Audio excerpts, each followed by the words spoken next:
Ladies and gentlemen, welcome to the Sit Down live here on the Built-in Buffalo Network. We are brought to you by Duff's Famous Wings and Built-in Buffalo, who's also sponsored by Ticket IQ, West Her, and Picasso's Pizza. And we also are brought to you by Underdog Fantasy, code BIB.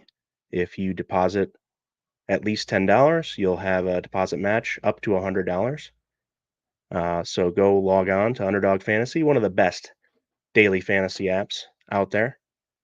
And how you doing, Bills Mafia? Our guy, Sauce got a little under the weather today, so I'm going to fill in for him. We've got a great guest for you. I'll bring him in right after this.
If you haven't done so already, please hit the like and share and support us on our new YouTube channel, rebuilding that channel. So really appreciate it. Head over to our Facebook page, get our merch link there and all that fun stuff.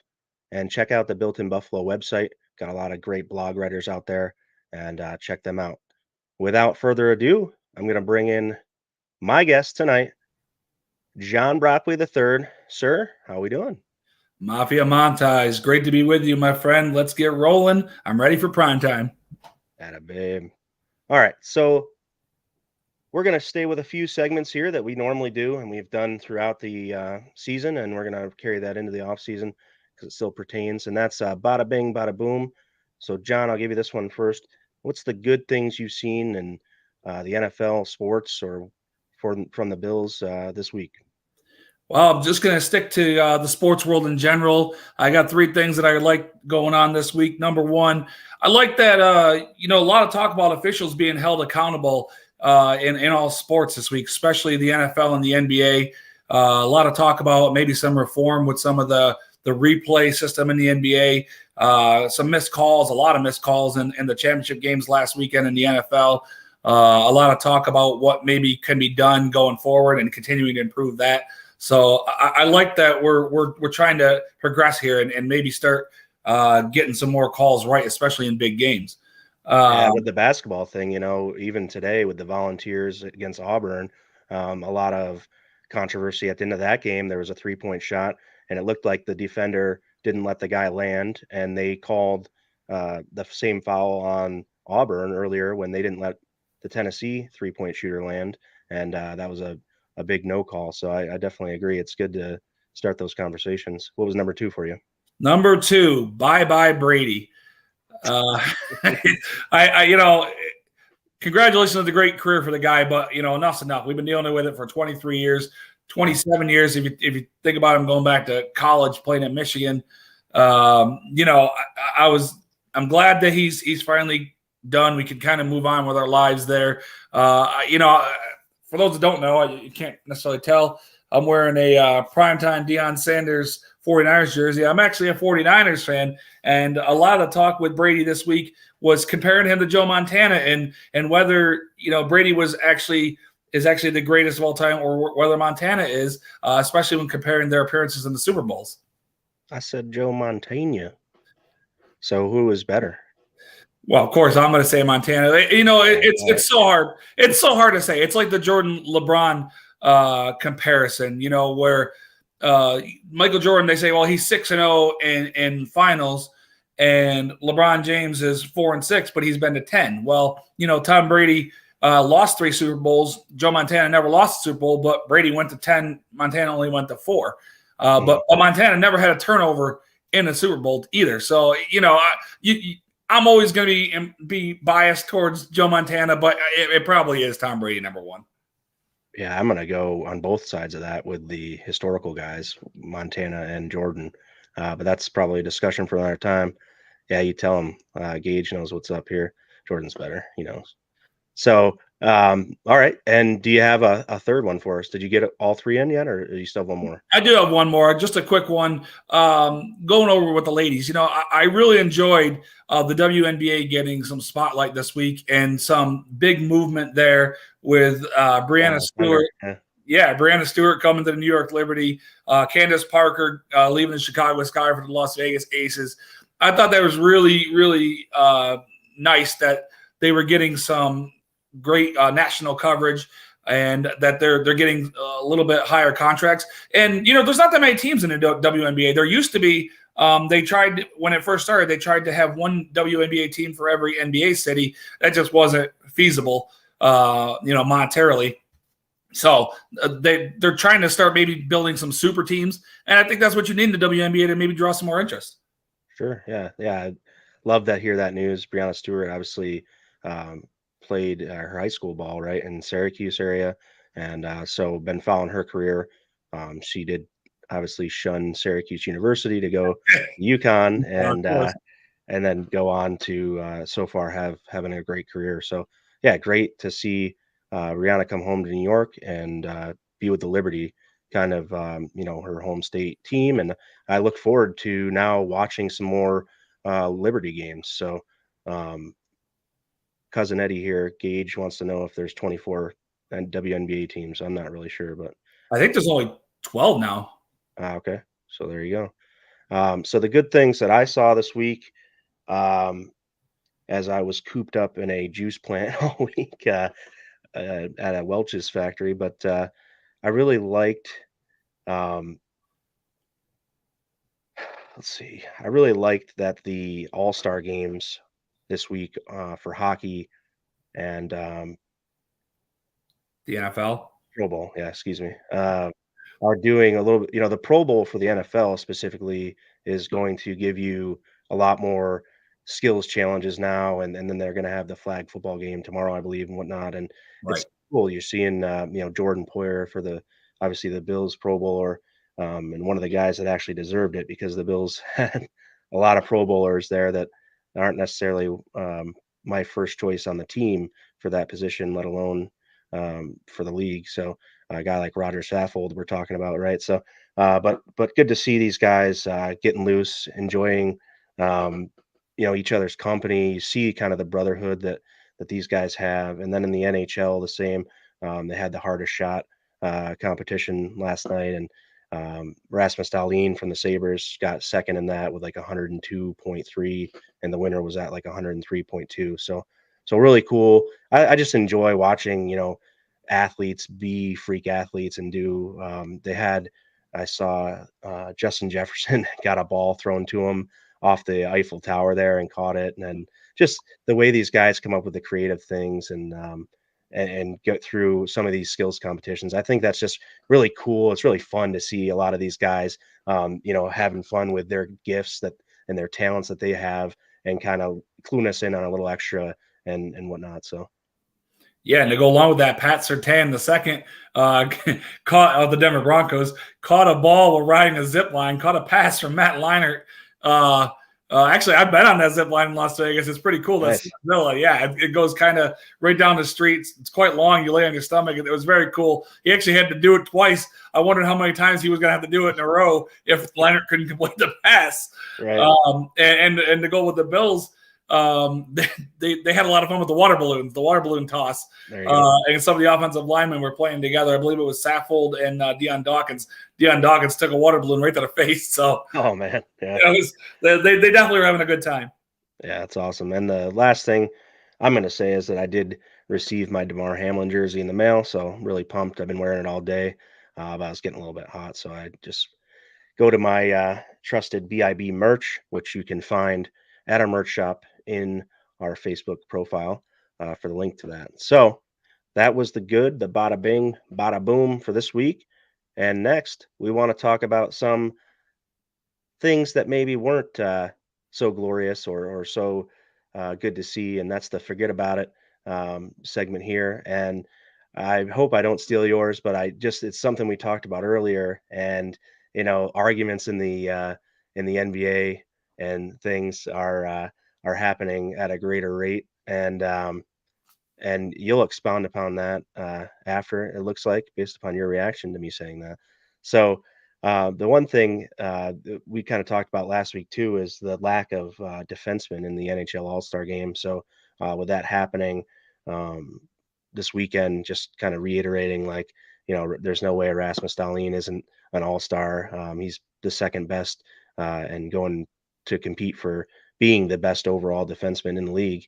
And with the NHL being such an offensive league, I guess they are partial to who has the most points as a defenseman rather than who can play the best two-way games. And we're going to kind of get into that when you talk about a position, right? We're going to talk about how you can rate a certain position and, what they can do at all facets of the game. So what do you have for our Forget About It segment here? Well, I'll start with the one that you just mentioned. What's going on in the NBA? A lot of fighting, a lot of brawls. Had brawls each of the last two nights. Last night between the Minnesota Timberwolves and the Orlando Magic. The night before, we had a fight between the Cleveland Cavaliers, Donovan Mitchell, and the Memphis Grizzlies with Dylan Brooks, who, in my opinion, is a dirty player. He was a dirty player when he was in college at Oregon. He had a dirty play last year in the playoffs against the Warriors, pushing Gary Payton II in the back while he was in midair and really hurt him, injured him. And, I think that what's going on all of a sudden in the NBA, we've gotten past this. There used to be a lot more fights back in the day in the NBA. We gotten past this, and we're getting close to the All-Star break. Maybe guys are looking for a little bit of a break, and they're just getting a little antsy maybe. I don't know. But they need to knock it off and show a little bit more professionalism.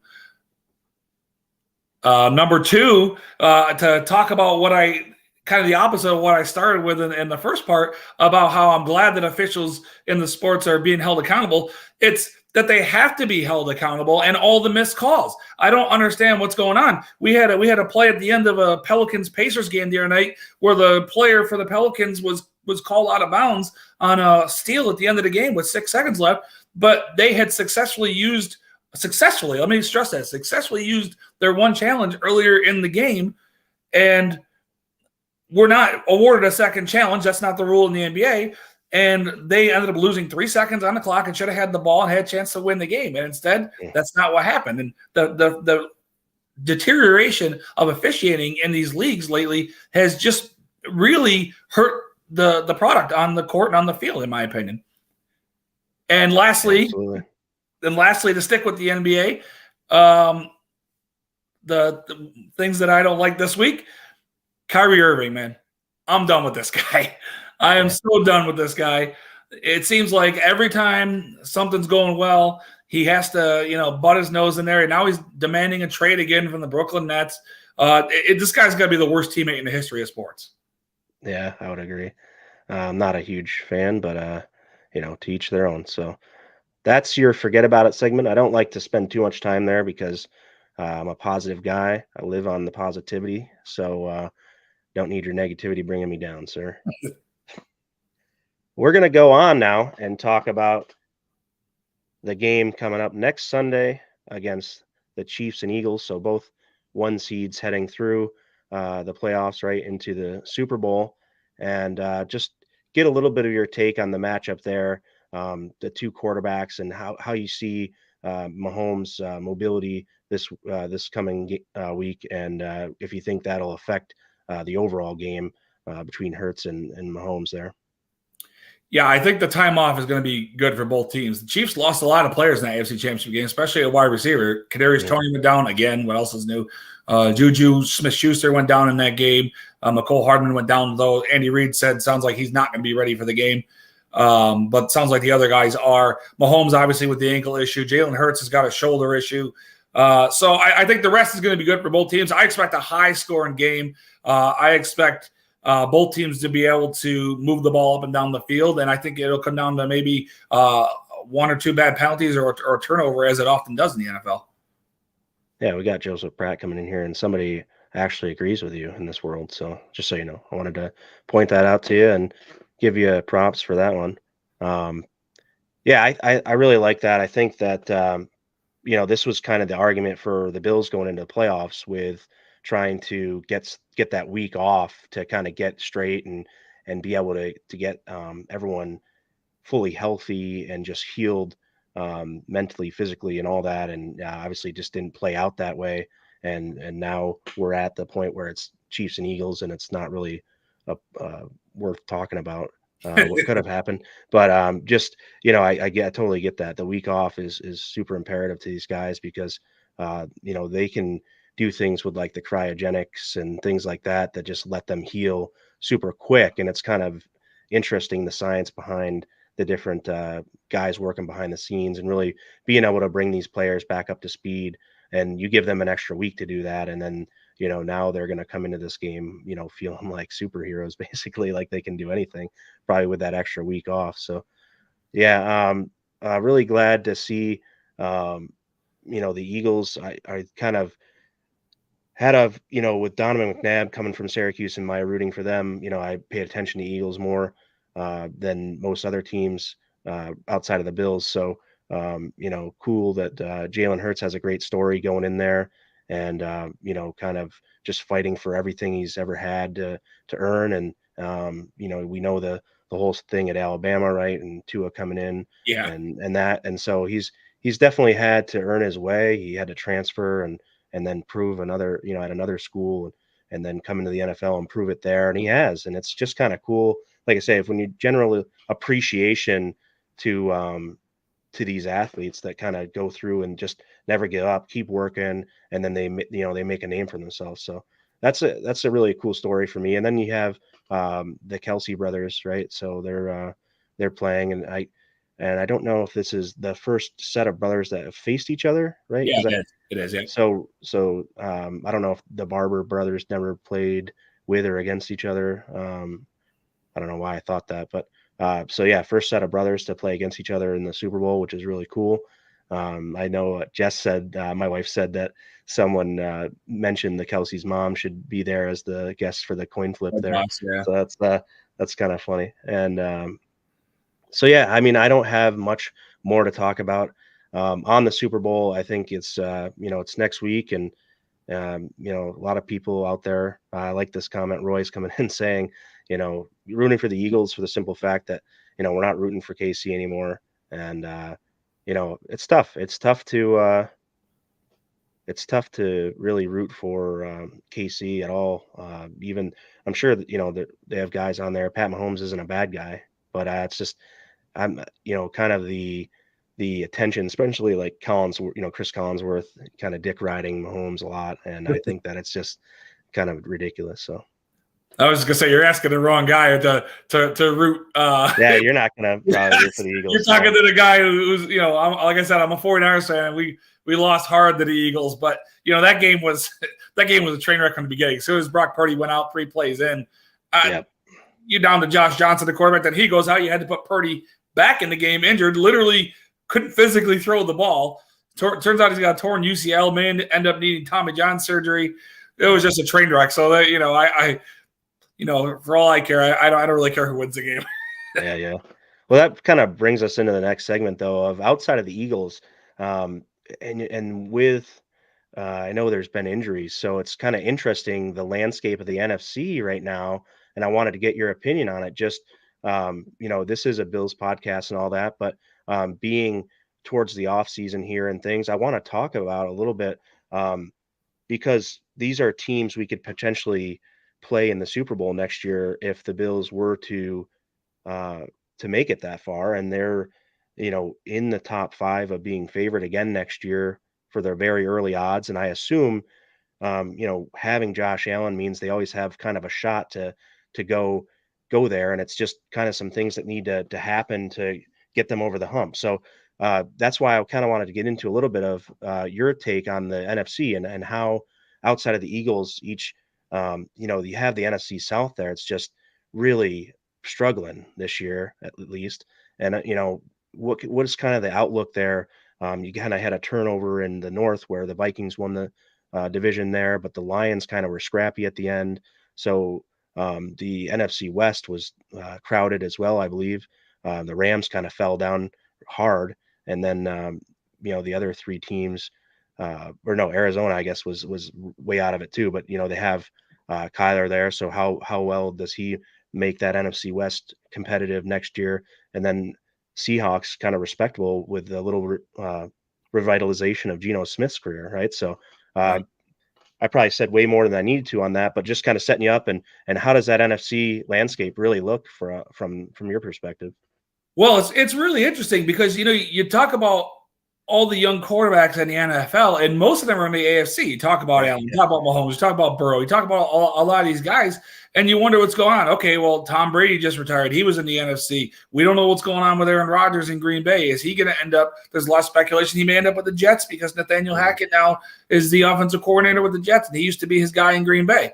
The NFC is very, very interesting. Even the 49ers – they're going into next year with questions at quarterback. Trey Lance has barely played. He got injured in the second game of the year this year. Now Brock Purdy's injured going in after he went 7-0 to start his career.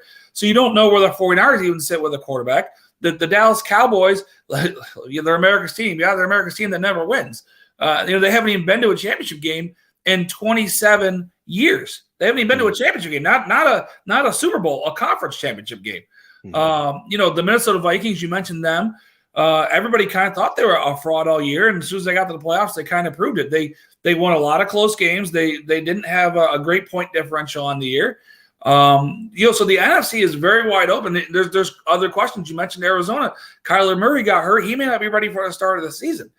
They just fired their coach, Cliff Kingsbury. They've got some work to do there. They got a new GM in there as well. So there's a lot of upheaval in the NFC. The AFC definitely has more stability at the quarterback position, and there's a lot of injuries and a lot of questions and a lot of turnover in the coaching and quarterback ranks in the NFC.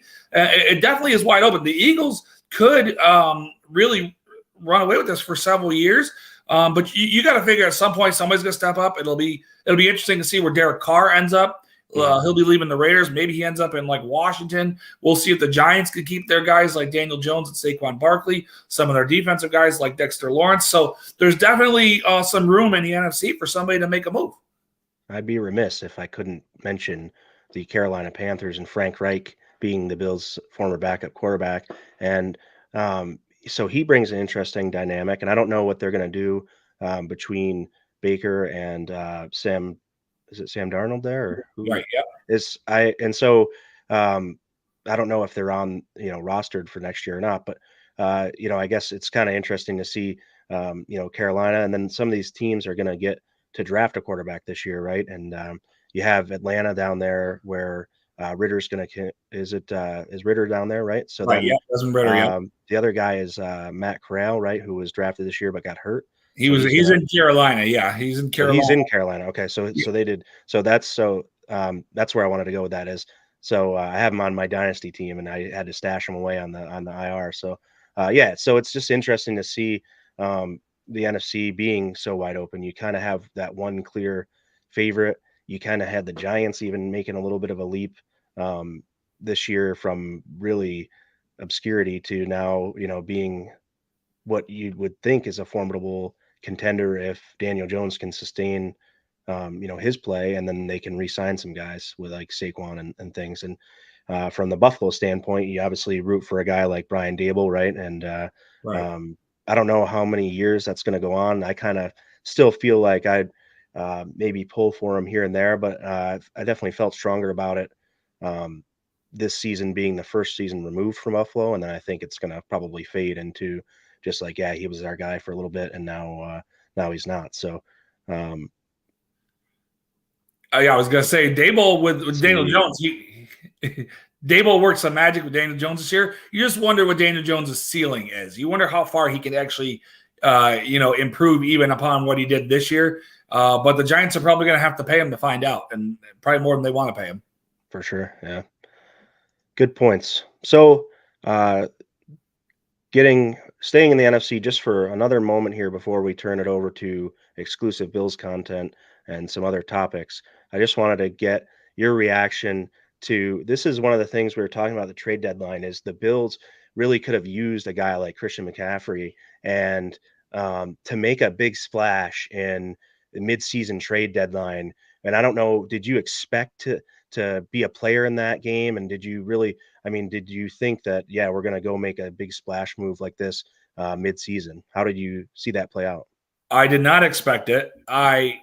To be completely honest, I hated the trade when it happened because the 49ers have already given up so many draft picks in the Trey Lance deal the prior year that we were giving up even more draft picks for a position that I felt was already a strength on the team with Elijah Mitchell. Of course, he seems to be perennially hurt. He got hurt 3 different times this year. Didn't even play in the playoff game because he got hurt or he didn't play in the championship game because he got hurt in the previous playoff game against Dallas. So I did not expect it. It would have been interesting to see what McCaffrey would have done in Buffalo. I think, it would have been interesting in their system because he definitely is a great receiver out of the backfield. And he's one of those guys that he doesn't look big, but he is actually a good runner in between the tackles. He proved that with the 49ers. And I think the big question with him, with McCaffrey, is always whether he's going to stay healthy. And he did have a little bit of a calf issue towards the second half of the season with the 49ers, but he did not miss a game, and he played a full complement of snaps every game. Yeah, really cool. I think it's a fun team out there in San Francisco with Debo and Ayuk and those kind of guys. Obviously they're good enough to get to the championship game, and if it weren't for a series of unfortunate events, you may have been competing for this, more of a game against the Eagles to compete for the Super Bowl. So, I think that it was difficult to see that, especially the way the Bills went out. It's kind of, once the Bills went out, I kind of shift my focus to hoping that, the Niners would make it interesting. And then they went out the, similar lopsided way, not not the same things happened, but obviously, the Bills got rolled and handled pretty well. And then after the Niners, had their issues, they didn't have much of a chance with wide receiver playing quarterback, right? Who was playing quarterback? 17, right? Yeah, Josh Johnson, the well-traveled. The guy's been on 14 different teams. Okay. Yeah, yes. Oh. At one point, they were going to run Wildcat with Debo and McCaffrey at quarterback. So yeah, a guy was out selling hot dogs in the stands, and they kind of just tapped him on the shoulder and said, "Hey, come on in, and we got to get you here playing some quarterback for us." So, yeah, really kind of strange the way the whole playoffs played out and up to now, and now it's the Super Bowl. So, we're gonna move on from this season and kind of move into what we want to see from next season. And one of the cool things I wanted to check out with John is the tight end position this year. We obviously have some cap things that we're dealing with, and we'll get to that in the next couple segments here.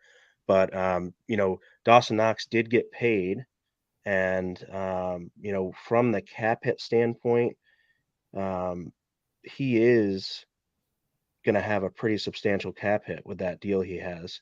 So I'm just wondering, what we're going to start here. I believe at 1, I think I want to start and go down to 10 and see what our ranking for tight ends is. So I think at number 1, if I may, is going to be fairly easy, and I'm doing this on purpose, is Travis Kelce. I'm going to go first. So who do you have as the number 1 tight end going into next year? Wow, you really shocked me with that, and I gotta say that my number 1 is it's Travis Kelce. Yeah, there's no argument there. All right, so now this is where it gets fun. I took for number 2. Actually, no, I want to go to you. So number 2, who do you got? Well, again, we're playing with a little bit of bias, but he has made the Pro Bowl several years in a row. I'm going to go with my guy George Kittle. Some of his receiving numbers weren't necessarily there this year. He is injury prone a little bit. He has missed a few games every season, but he is probably, if not the number 1, he's one of the top 2 blocking tight ends in all of football as well. So you got to take that into account as well. I don't think that anybody would have him necessarily outside the top 3, and I've got him at number 2. Yeah, I kind of just yelled at the NHL for doing this in the All-Star game to Rasmus Dahlin, but I also just took the better offensive numbers and went with Mark Andrews. Mark Andrews for Baltimore Ravens, obviously phenomenal tight end. He had the start of his season this year was absolutely ridiculous. I think he posted some crazy numbers at the first 4 or 5 games, I believe it was, and just a fantastic talent there in Baltimore. So for 3, I do have Kittle at 3. Obviously, like you said, he is the top dog when it comes to kind of the things without the ball that he does. And, I think that he's definitely underappreciated. And I just have him at 3 because I thought that Andrews just showed a little bit more offensively, even though Kittle did have the 11 touchdowns, which was second best, I believe, in the league this year. So, but just from a consistency standpoint, Mark Andrews is kind of always there, it seems like. And Kittle, I have been left frustrated with him on my fantasy team more than one time. And so for that, he gets knocked down to 3 for me. And my number 3, we just switched there. My number 3 is Mark Andrews. And I know this is something we both agree with, that you can't just look at a guy's numbers, because you have to take into account the fact that, he didn't have Lamar Jackson for the last, 6 games of the season. So Tyler Huntley didn't exactly light it up, only threw 2 touchdowns the entire time that he was in there. So, yeah, we have the same top 3, not necessarily in the exact same order, but I've got Mark Andrews of the Ravens number 3. Right on. And then 4, we'll let you go first on this one. So my 4-5, I really had a little kind of a back and forth with, but my number 4, I went with Dallas Goedert or the Eagles. Again, he's a really good blocking tight end. Obviously, he's a great receiver. He had some injuries, missed nearly half the season this year, but always puts up numbers consistently, and especially for the offense that they run. They run a lot of deep routes with Devontae Smith, and A.J. Brown's kind of a middle of the field guy. So Goddard is always kind of a safety valve for Jalen Hurts. Yeah, I think I kind of biased against him a little bit with the system that he's in. So I think that there's a good question for Roy. I like to stop once in a while and just read some of these things live, because this is kind of interesting. Kelsey better than Gronk in his prime. What do you think about that? I'm going to say yes, because I think you could say that Travis Kelce's doing it because he has Patrick Mahomes, but he also did it when he had Alex Smith. He was still putting up, obviously not to this extent. He wasn't putting up the numbers, but the offense wasn't the same kind of offense either. It wasn't as pass happy as it is now. I'm going to say yes. I think when all is said and done, Travis Kelce's going to be looked at. First of all, he's going to have a longer career than Gronkowski. He's done it longer, yeah. Yeah, so I think he's going to be looked at ahead of Gronkowski in the long term. Right on. Yeah, I would agree. I think Kelsey just can do has just done it longer, and he's availability is the best ability in my opinion. So my 4, I went with Darren Waller from the Raiders.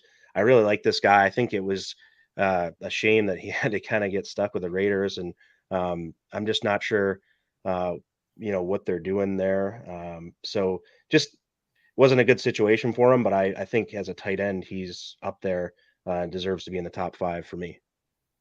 So on to number 5. I put TJ Hawkinson there at 5. For me, I just think that he is another guy where he was in an organization where they weren't really going anywhere. They didn't seem to necessarily feature him every game consistently like Kelsey is, and that's the one thing I really think I appreciate more about Kelsey is that he's really their top dog. I mean, he's got better receiving numbers than a lot of receivers do. And then at the other end of it, they've actually pared down their receiving core in KC and still had success with that offense because for whatever reason, nobody decides to cover Travis Kelce. And it's just crazy. I mean, I just don't understand it, but I guess he's just that good where he's, able to avoid coverages. So at 5, I had Hawkinson. So who do you have at your 5?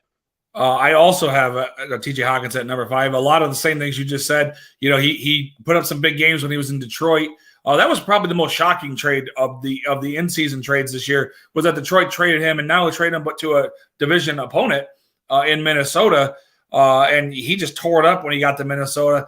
And just to pick off what you said there on Kelsey, I think part of the reason that he's always open is because of the offense that they run. He runs a lot of option routes. Him and Mahomes are just on such great communication that Mahomes seems to know if he takes a step one way, he's going to pivot back the other way. It's just a lot of options like, well, if the defender's playing me this way, I'm going to go towards the middle. If not, I'm going to stop and come back.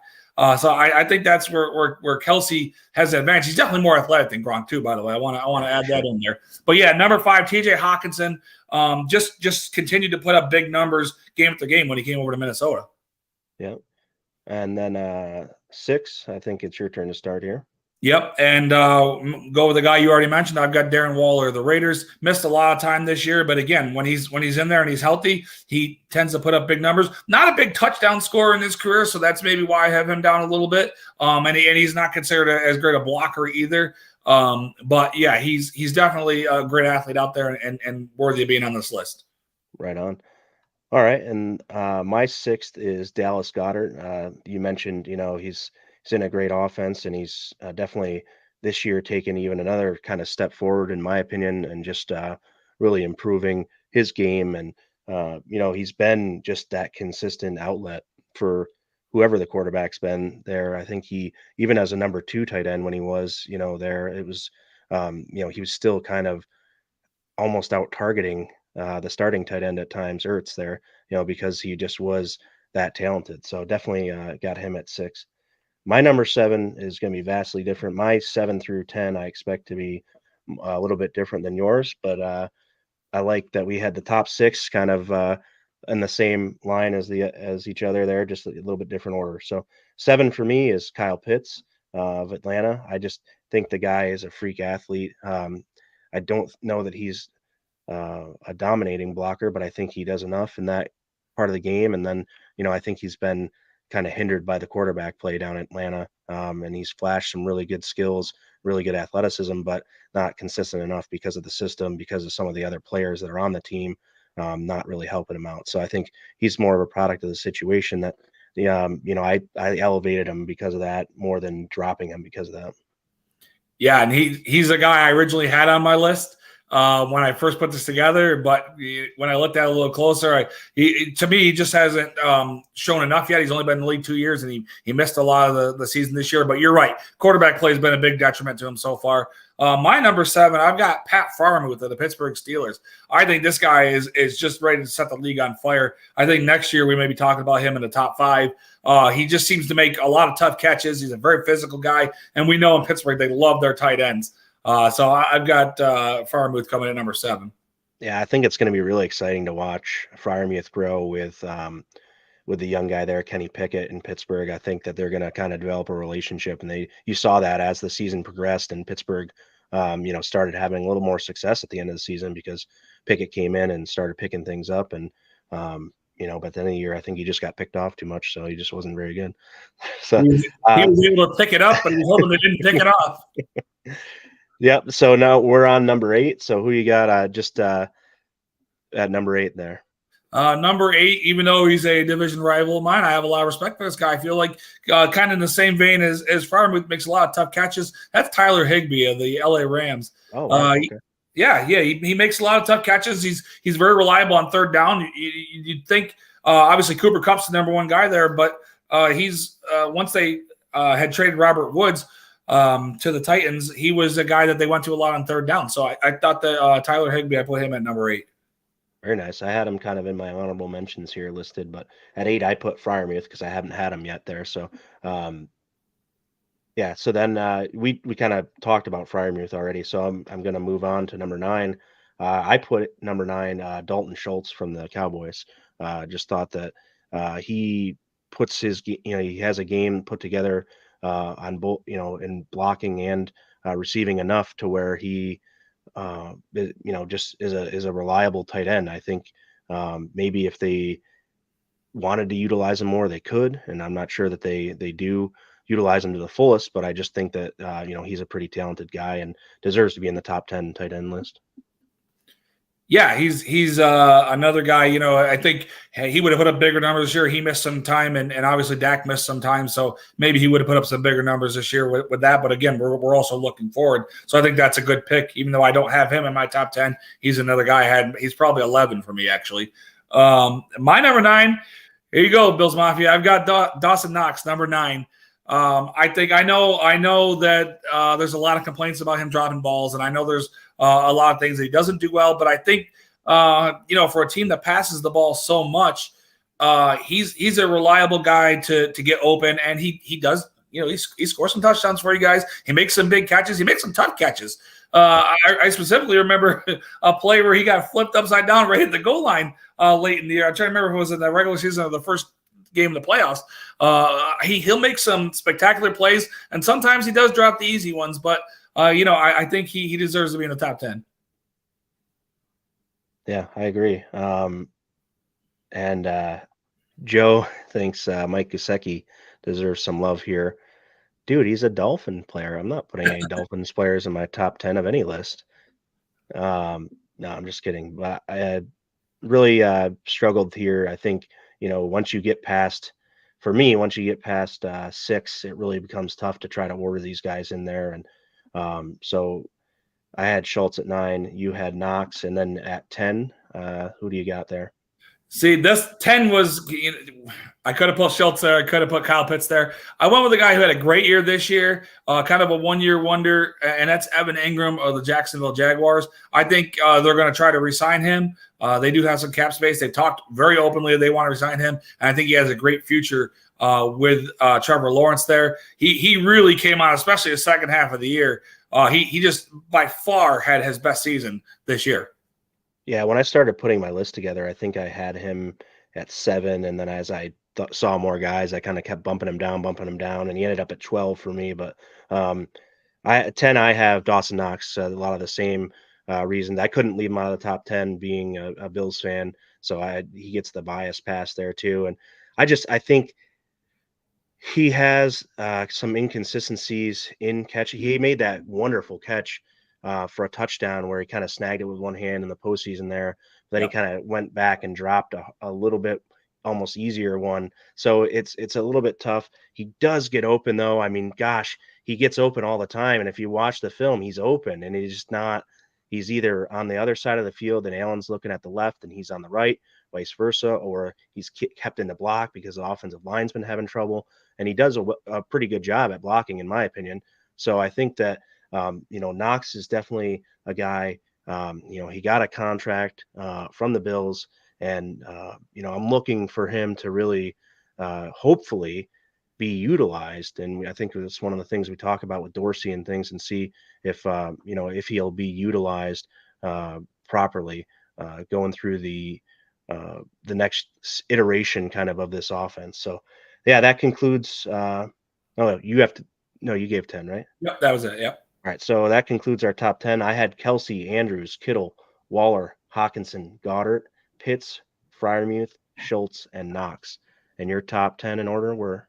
I had Kelsey, Kittle, Andrews, Goddard, Hawkinson, Waller, Freiermuth, Higbee, Knox, and Ingram. Very good. And I think guys like Cole Kmet from Chicago, David Njoku just hasn't been super consistent, but he's highly talented.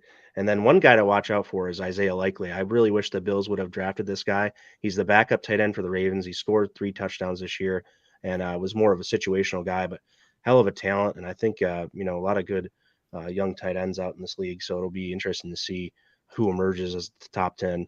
So if you haven't done so already, please hit the like, hit the share. If you're watching this back on a podcast form, please like and subscribe to the YouTube channel. If you're able, sign into YouTube and hit the like and subscribe on the Built-in Buffalo channel. We're going to move on, and I'm going to make this, since we did take up some time on the front end section, I want to move through a little bit quicker, but we're going to move on to the Bills kind of free agent update here and kind of moving forward. We got a couple key guys in my mind that are the free agents, and that's Poyer, Edmonds, and then I'm going to put in Devin Singletary in that as well. So, I mean, I think that for me, I see it as the most imperative thing to re-sign Tremaine Edmunds. I really like what he does in the middle of the defense because when you run a Tampa 2 defense the way they do, that scheme lends itself so much to a tall, lengthy guy that can run. And Edmunds fits that bill. He's young. He's not made all the splash plays everyone wants him to, but I just think that for the scheme they're trying to run, he does kind of the 1/11th that McDermott kind of preaches. And so for me, I really think Edmunds would be the guy that really needs to be re-signed.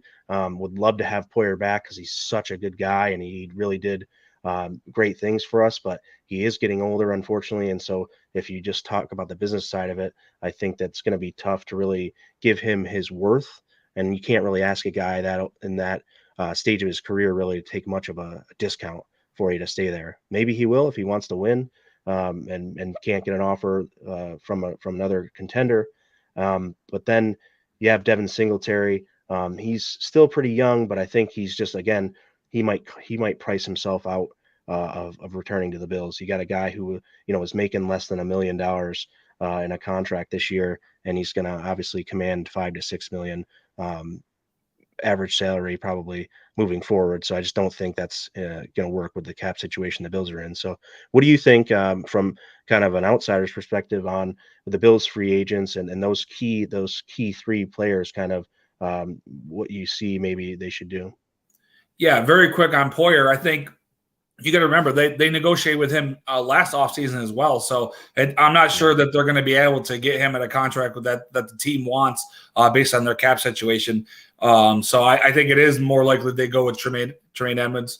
And Edmunds, look, 5 years in the league, he's had 100+ tackles every year. I know, like you say, he doesn't make all the splash plays. He's not really great at getting to the passer, but he is pretty good in pass coverage. He does get fooled from time to time, but he does make some plays in the passing game as well. So I think for their system, he's the guy that they've got to go with. And, yeah, Singletary, I think that's the reason they drafted James Cook. I think they knew that Singletary was probably going to be out the door. So I think the most likely of the three to remain there is Edmunds. Yeah, I agree. And then we're going to move on to some role players.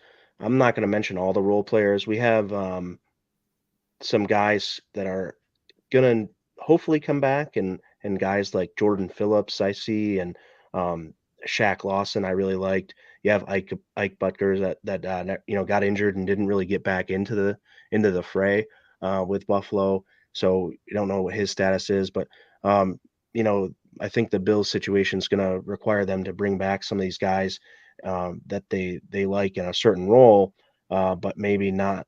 They're either going to have to take a cut, and this is a guy like Tyler Matakevich, Tywan Jones, and then Jake Kumaro, those kind of guys. Those guys are on the team because they play special teams exceptionally well, and with the situation going on now in Buffalo, I'm not sure that really this team can afford to keep those caliber of players, because I think that Kumaro showed a little bit of success playing the wide receiver position, but he is about to be 31, and I don't, with their need at a true number 2 wide receiver, I just don't see keeping a wide receiver that's just good on special teams. I just don't think that's something they're really going to be able to do. And so, what are your thoughts on the kind of role players there that are going to be free agents this year? Yeah, I think Shaq Lawson had a better season than probably was expected of him coming into the year. He kind of bounced around a little bit. Yep. Yeah, he made some big plays for them. And I think you mentioned Butker and David Questenberry is another guy. Both of those guys are versatile along the offensive line. They play multiple positions. So I think they'd like to try to bring back at least one of them, because you could always use an extra offensive lineman that could play all over the place, because invariably somebody's going to go down. That just happens all the time in the NFL, where you're losing offensive linemen. It's obviously a very physical position. It's a very physical game, but offensive linemen, you can never have too many. So I think they'd definitely like to keep at least one of those, if not both, if they could. Mm-hmm. Yeah. Yeah. So I think that's going to be an interesting part of the offseason, is to see, what are you going to be able to do with guys that are just serving a specific role, and then they do this is, Roy is coming in perfect point here, is just expensive players and a scheme doesn't hold up. I think he's talking about Edmunds there. But that's the same kind of thing though, is you have expensive players playing a role in special teams, which does matter because we saw the Nyheim Hines success in the Miami game, which allowed us to win that game because our offense, we only won because we had 14 points then from the special teams there. So, um, really really good takes there. I do appreciate that. I want to just move on to this one. This was the one I was kind of excited to get to here. Is we kind of have talked about big baller Beane, and he's got this pretty good reputation. And obviously, I'm a huge Brandon Beane fan. I wouldn't be here talking about the Bills if I wasn't a fan of his. I think so. Starting back, they in the 17th draft, they got Tre'Davious White in the first round, which is obviously a great pick, great development action. Zay Jones, who now is kind of one of those guys that he's working out for the Jaguars in some situations. It's kind of we kind of laugh about it, but he's filling a role for them and doing all right. We got Deion Dawkins in that 17 draft, which was really good. Matt Milano in round 5 was absolute steal there. Everybody's least favorite guy, Nathan Peterman, obviously wasn't great, and then Tanner Vallejo. So that draft was fairly stout. We got a lot of key players early on in Beane and McDermott's tenure here. And in the 18th draft, we got Allen and Edmonds and Teron Johnson, Saran Neal. One of your favorite guys, Ray McLeod, in the 6th round in 2018. So, but we also have guys like Harrison Phillips, Teron Johnson, and those guys. So Harrison Phillips obviously isn't with us anymore. Teron Johnson's been a great slot corner. Saran Neal not panning out too much other than special teams. And then Wyatt Teller, he ended up being pretty good, and he's down. And now he's in Cleveland and not with the squad anymore. So they've had to make some tough decisions with some of those guys from the 17 and 18 class. But from the 17 and 18 class, I think they hit pretty well on a lot of value picks. You're talking about a lot of guys in the 4th and 5th rounds and things. They obviously went up to get their guys with Allen Edmonds and Trey White in the 1st round. But then they really got value, talking about like Milano and those kind of guys, Teron Johnson in the 4th. So what's your kind of assessment early on of the Beane McDermott regime? Yeah, I think under this regime, what's been very clear is that when they target a player, they go and get that player. I think they had when they first got there, they had specific types of players they were looking for, and that's what they did. They wanted to make the team more physical. They wanted to build a strong defense, and that's what they were doing with those early picks.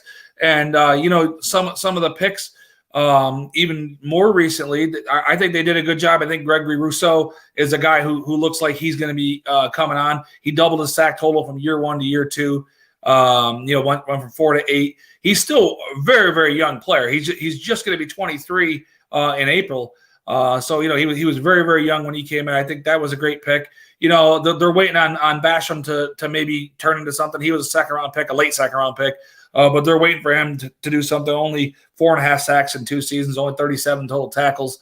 So they need a little bit more out of him. And the last one I'll say is very interesting. What happened with Kaiir Elam this year? At one point Christian Benford was playing ahead of him.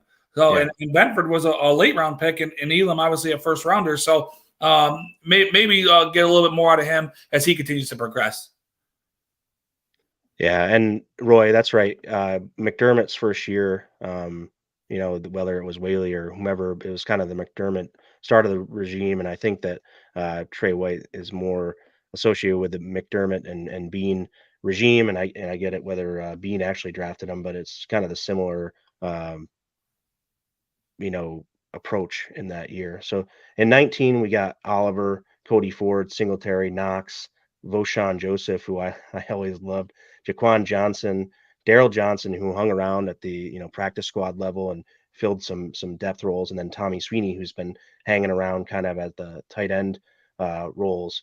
In 2020, we got Epinesa, Zach Moss, Gabe Davis, Jake Fromm, Tyler Bass, who's been great, Isaiah Hodgins, and Dane Jackson. So in those 2 drafts, a lot of guys that are are currently depth guys. We got Ed Oliver, again, a first round pick that we got, and he's been decent, but I mean, he was pick 9. It's not necessarily lighting the world on fire there in the middle, and we've had some size issues, I think, in the middle, and that's kind of disrupted our run defense and that kind of success. So I don't know how to really grade the 19 into 20 season, because we got really AJ Epinesa has been okay for a round 2 pick, but not.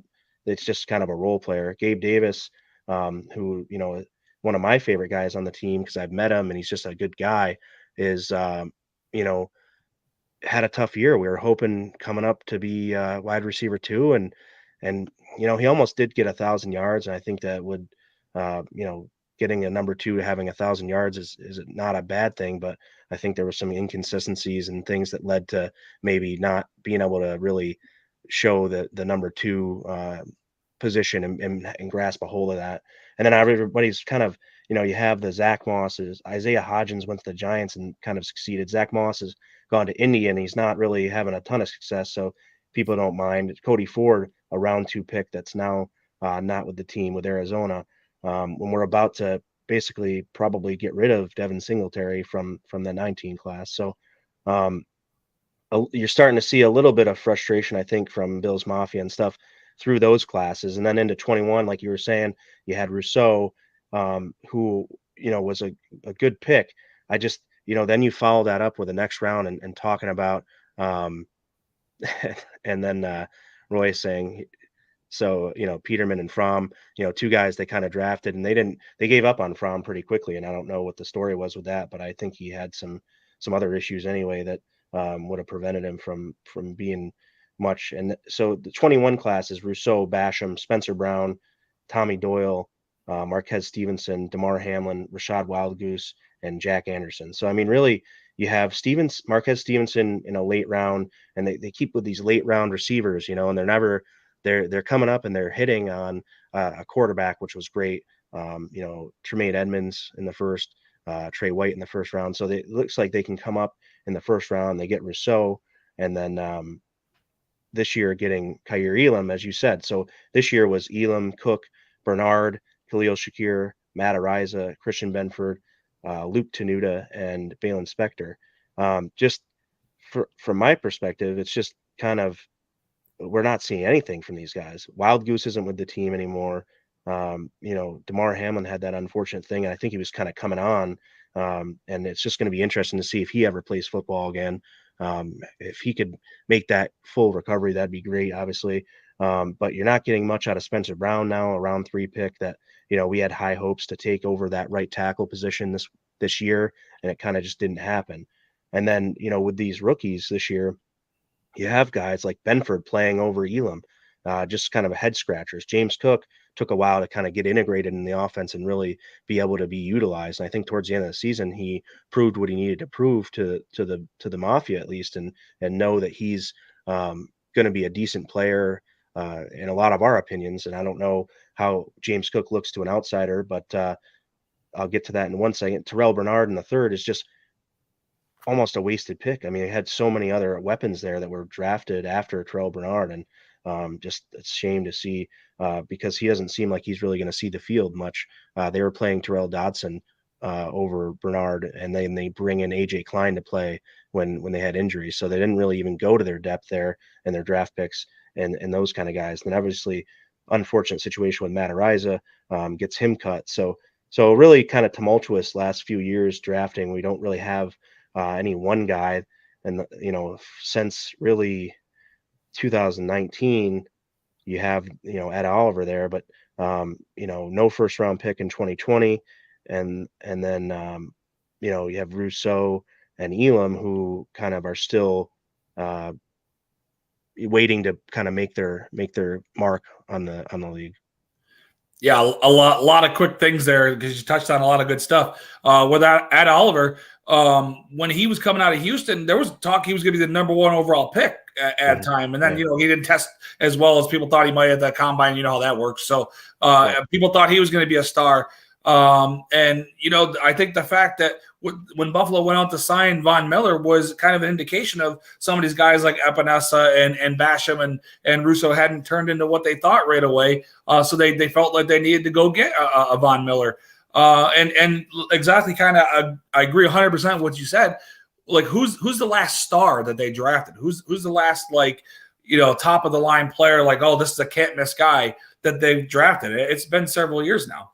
Yeah, Josh Allen basically, right? Exactly, is the last one, and the only one really, is to reach that level. And so yeah, it's one of those things to watch. We got a real big draft coming up this year. Obviously, we'll get into more draft coverage as the off season progresses, and I'm excited. I'm excited for to see go through this draft pick season and see what we get out of it, because it's going to really set up the team for moving forward. And this franchise is either going to be better off because of it, or could see a slump because of it. So hoping it's not the latter. This is the one I'm interested to get to you first, because you were saying you had some good takes on it, and I want to see. So I don't know. We talked just about that star, that outside of Diggs and outside of Allen, who we did draft Allen, but Diggs was brought in from Minnesota, Von Miller brought in, so who, and we brought in Micah Hyde and Jordan Poyer, and those. So do we have a player on our roster currently, from your perspective, that could be a legitimate star in this league? Or do you think if we want that kind of guy to complement the Diggs and Allen tandem, or the Miller and Edmonds if he stays, or and really Miller and Milano that are on the roster right now, is there someone currently on the roster you can see kind of making a splash and really having a really top end career? I'll tell you, I don't know if he's going to be top. I don't want to necessarily go that far, but I'll tell you a guy who really, really impressed me towards the end of the season. That was Khalil Shakir. I think, he started taking snaps away from Isaiah McKenzie, even some snaps away from Gabe Davis.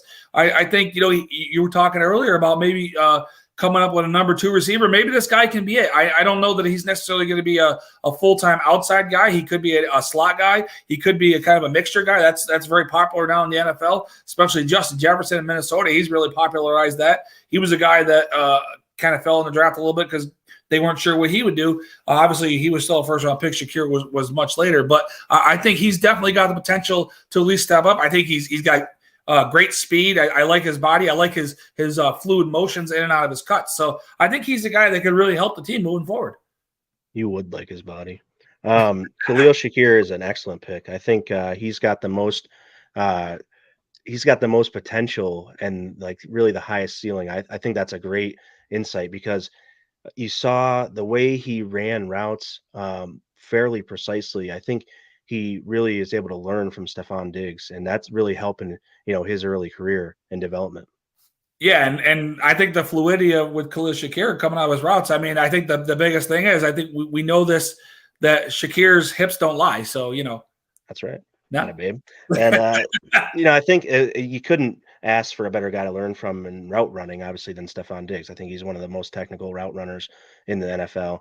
And, I think that he's got, one of the best shots. I do actually like a guy like Gregory Rousseau. I think you touched on it. He's shown, and he's just got to get more consistent. He is actually fairly decent in the run game. He does actually he helps that defensive line stop the run. And, without having really big guys in the middle, they tend to go, they did get Daquan Jones, which is a really good pick, and Settle is okay, but he's kind of shorter, so he's not necessarily a big, massive guy in the middle. But I think Rousseau really helps solidify the end position. I think I like the way he can break down and contain and go after some guys. So, not the double-digit sack guy yet, but I think he's going to get there. And I think after Von Miller going to Von Miller U for a couple of years here in Buffalo, Rousseau's gonna end up really being something special to watch here for years to come. That's funny you said it, because I believe Rousseau played at the U, right? Yeah, he did. Yeah, absolutely did. But you hear about in the NBA a lot. You talk about wingspan. That guy, you don't hear about in the NFL, but that guy, man, could you imagine a running back coming at him? He feels like he's just going to pluck you from the middle of the line, and you're going to come to the edge, and he's just going to grab you because his arms are so long. He's a big boy. Yeah, absolutely. I saw a tweet from our founder, Dave Myers, and I think to talk about some legitimate offseason expectations here for Buffalo with the cap constraints that we have, I think that you can not expect really to have a big big splash signing and those kind of things. I think what Dave was saying in his tweet was, we're going to pick up these role players and keep going with, these guys that can fill out our roster and not obviously have a giant salary. And that's stating the obvious, but it's really that we've got guys that have been in this kind of scheme and that we've kept around and have been filling the roles that we needed. And they're going to have to be more versatile. I think they're going to have to play special teams, but also be able to play their position on the team. So if you're a tight end or you're a defensive back and you're playing special teams, you're also going to have to be able to play that position, on the offense or defense. So Roy says he's keeping his expectations lower. So from an outsider, I mean, I haven't got my hands around yet necessarily all the things that the Bills can do with salaries and get reducing the cap hit. We all know that the Bills can get a lot of salary cut by restructuring at least Josh Allen's deal. But that they're in the $240 million range without re-signing any free agents, according to Brandon Beane's press conference. So doing that and relieving 21 million basically gets you at the cap. So then you still have to get all that under to get all these other players. You don't have that many guys on the roster right now that are NFL caliber. You got some of the reserve future contracts given out. And according to Spot Track right now, they're at 246 million players with cap hits next year. And that's without, and that's 52 guys. They got to get to 90. Right. So it's gonna need and that's exactly right. It's tough because like Joe says here, there's position groups because of the lack of production from some of these draft picks that we've seen. Right.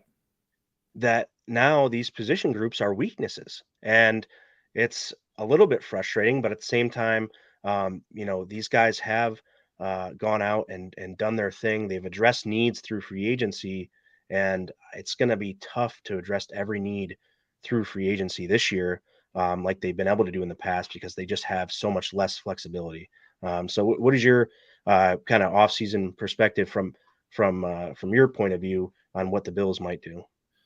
Yeah, two things. One, and you talk about the cap, and that's not even including trying to sign the rookie class either. Whoever they draft, they're going to have to get those contracts under the cap as well. So, you got to be very, very careful with what they like to say in the NFL is kicking the can down the line. You can do it with some contracts, but you don't want to overdo it. Look at the situation that the Rams are in right now. Had to cut a lot of players. They kind of became weak in some positions, just like you're saying with Buffalo. They lacked a lot of depth on the offensive and defensive line at the linebacker position. They weren't really able to sign a backup quarterback. The Tampa Bay Buccaneers are heading in that situation right now because they had to overpay players. So I think the Bills are going to have to pick and choose which contracts they can kind of renegotiate and push the money down the line. And, the salary cap typically goes up pretty big every year. The only year it didn't was because of the pandemic, and that kind of set some teams back because they had to release some players they weren't expecting to in that situation because teams didn't necessarily make a lot of money. Relatively speaking, they didn't make a lot of money compared to what they were expecting. A lot of there were no fans, all that kind of stuff. Sure.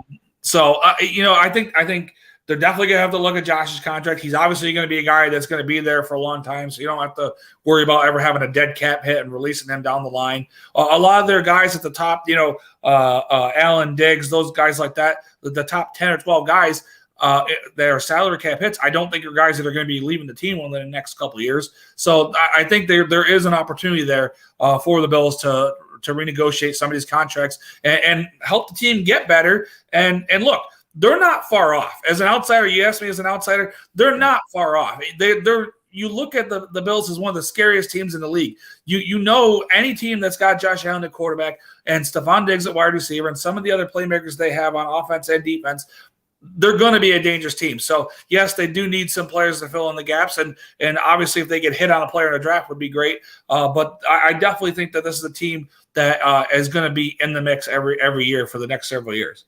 Yeah, and I think they were bitten a lot by injuries this year. I think they had a hell of a year with injuries, and even the guys that were playing, I don't think were playing at 100%. And I think, some of the guys, like as much flack as I give a guy like, Roger Saffold, I hate to think that he goes from Pro Bowler to just being that bad, but he was. I mean, he was rated super low and he just didn't look great. And I don't know if he had something early on that nagged through the season and just limited him. You don't really know those things, I guess, but it's one of those things to be interesting to see, like if these guys come back, who they bring in back, and what kind of production can they get out of these guys, because they're going to need it for sure, especially with the draft picks now. They're going to be their production is going to be more important than ever. And, you got guys in the top that, one of the things is Von Miller comes in. Now he's an $18 million cap hit, right?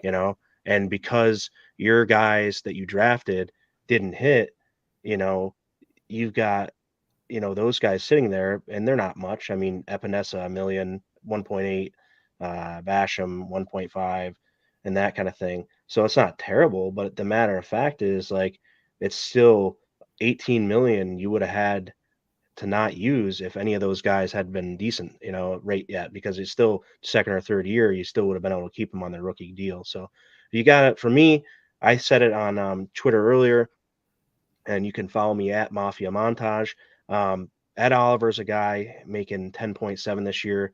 If he's not in their long-term plans, or if they deem that salary isn't going to be able to fit in this thing, I could see something happening with him. The other name that is very interesting is Mitch Morse, because he's been a very good center, but he's gotten a concussion every year for like the last 6 years, it seems. Right. And so it's just scary. And you hate to, you wish that he can come back and play, because he's a very, instrumental part of this offensive line, but you just wonder what his physical health, is going to allow him to do from a longevity standpoint. So very interesting guys at the top.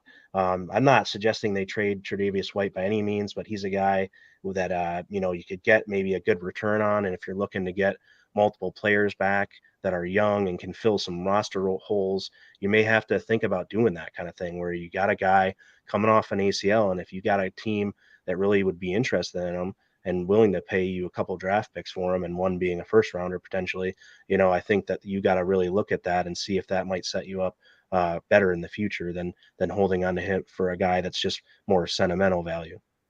Yeah, you hit the nail right on the head with the you talking about having to bring in Von Miller to play a position of guys that you drafted, and that is money that could have been spent somewhere else. That could have been spent on the offensive line. That could have been spent on, maybe they would have been able to fit Christian McCaffrey under the salary cap, right, whether it became whatever, that obviously would have been an issue along with the draft picks and whatever. But it's just, these draft picks are going to have to hit, and some of these guys that they have drafted are going to have to start playing a little bit better. Yeah, 100%. All right, so if you haven't done so already at this point in the show, please like, share, subscribe to our YouTube, retweet on Twitter, share it on Facebook, like it on Facebook, follow us on all platforms. Built-in Buffalo, one of the best premier platforms for Bills content on the web, and you get to see my face every Saturday at 7 p.m. I wasn't going to do this, but I think I want to. I'm going to go with a score prediction for the Super Bowl here. And if you want to give one, please do. In the comments, please reach out to us. Let us know what you're thinking for a score on the Super Bowl. And did you have one ready for the Super Bowl, or are you still deciding on your score? I mean, I have one ready with the right to change it, I guess, as they get closer with more information. But right now, I sort of lean towards the Eagles. I think it's going to be a high-scoring game. I could see maybe both teams hitting the 30s. But I'm going to go with 31-27 Eagles. That's my prediction as of today, right now, with the right to reserve and change it. Yeah, I think you're really close. Just for the sake of not picking the same numbers as you, I was going to go 31-28, but I want to say 30, 35-31 Eagles. And I think that I do think that maybe Mahomes uh, having a high ankle could play a role if he tweaks it at any point during the game. But Joseph says 14-7. That would be And that the would be first quarter, into the first quarter. Yeah. So Pete's coming in. He came in late. He doesn't. You missed a whole show. It's like an hour and 15 minutes already has gone by. So I come appreciate you on. stopping by here, Pete. And really cool. So that's our score predictions. I had 35-31. John has 31-27. I think we're right in the ballpark there of what I want to see. So the next segment I'm going to do for my guy, he's not here now this show, but he'll be back, and I'm going to get into a segment he likes to call.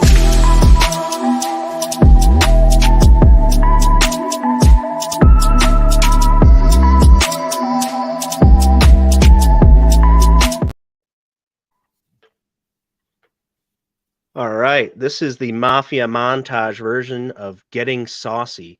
And this week, we got to talk about all the guys that are going to be dick riding the Chiefs and Patrick Mahomes throughout the playoffs and all year.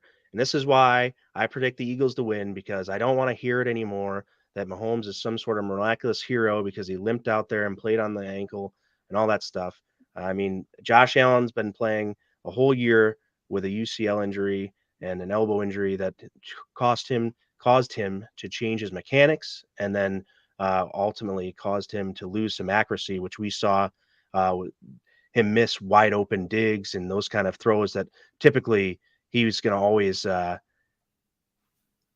hit when he's healthy. So I want to see the Eagles go in there, dominate the Chiefs, and kind of put that to bed. Really don't want to see the Chiefs win another one, and that's this week's segment for Getting Saucy. I am Mafia Montage, and he is John Brockway III. Please follow me on Twitter at Mafia Montage. This is the Sit Down live on Built-in Buffalo Network, brought to you by Duff's Famous Wings. And we are also sponsored by at Built-in Buffalo West Her, Ticket IQ, Picasso's Pizza. We are here live Saturdays, 7 p.m. Thank you, John, for coming on the show. Do you have any last words? Just a pleasure to be here, and hope everyone likes and subscribes, like you said, and rooting for a good game in the Super Bowl. Yeah, that's all we can really ask for is a good game. So go Bills and Bills Mafia. Till next time, we'll see ya.